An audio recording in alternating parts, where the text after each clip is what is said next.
যুক্তরাজ্যে নতুন সরকার লেবার ক্ষমতা নেওয়ার পর এই কয়েক মাসে ছোট্ট নৌকা দিয়ে অবৈধভাবে প্রবেশ করেছে 20,000-এরও বেশি ইমিগ্র্যান্ট।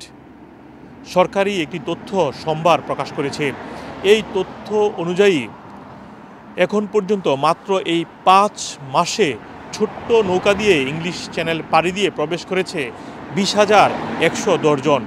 গত রবিবার দুটি ছোট্ট নৌকা দিয়ে এসেছে 111 জন এবং সব মিলিয়ে এই 5 মাসে মানে লেবার ক্ষমতা নেওয়ার পর এই 5 মাসেই এসেছে 20,210 জন এবং এটি নিয়ে উদ্বেগ প্রকাশ করেছে অনেকেই।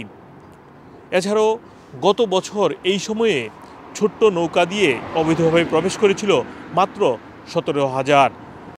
লেবার সরকার ক্ষমতায় আসার পরপর সবচেয়ে যে কয়েকটি বিষয়কে গুরুত্ব দেওয়া হয়েছিল বা দিয়েছিল তার মধ্যে অবৈধ ইমিগ্রেন্ট প্রবেশ করাকে সবচেয়ে বেশি গুরুত্ব দিয়েছিল।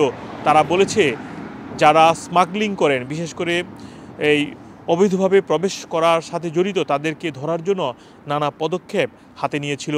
তার মধ্যে অন্যতম ছিল বর্ডার সিকিউরিটি কমান্ড, যার মাধ্যমে অবৈধভাবে যারা প্রবেশ করে বা যারা স্মাগলিং করে মানুষকে অবৈধভাবে প্রবেশ করার সহায়তা করে তাদেরকে ধরতে সাহায্য করবে।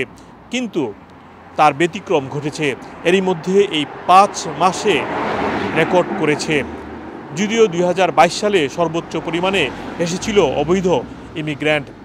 এদিকে খবরে আরও বলা হয়েছে অক্টোবর মাসে সাগর শান্ত থাকার কারণে সবচেয়ে বেশি ইমিগ্র্যান্ট প্রবেশ করেছে অবৈধভাবে।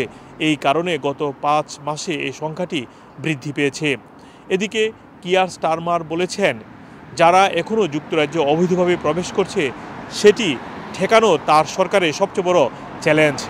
এজন্য পুলিশকে নতুন ক্ষমতা দেওয়ার পরিকল্পনা করছে সরকার। এছাড়াও অন্যান্য দেশের আইনি সংস্থার সাথে একটি সমঝোতা চুক্তির কথাও ভাবছে যুক্তরাজ্যের এই সরকার। স্বরাষ্ট্রমন্ত্রী ইভেট কুপারও বলেছেন যারা যুক্তরাজ্যে অবৈধভাবে প্রবেশ করে সেটি তাদের সরকার যে কোনোভাবে ঠেকাবে। এদিকে আরও এক তথ্য অনুযায়ী গত কয়েকদিন আগে যুক্তরাজ্য সরকারের নেট মাইগ্রেশনের একটি তথ্য প্রকাশ করেছে। সেই তথ্য অনুযায়ী এরই মধ্যে গত 12 মাসে যুক্তরাজ্যে অ্যাসাইলাম আবেদন করেছে প্রায় 100,000-এর কাছাকাছি।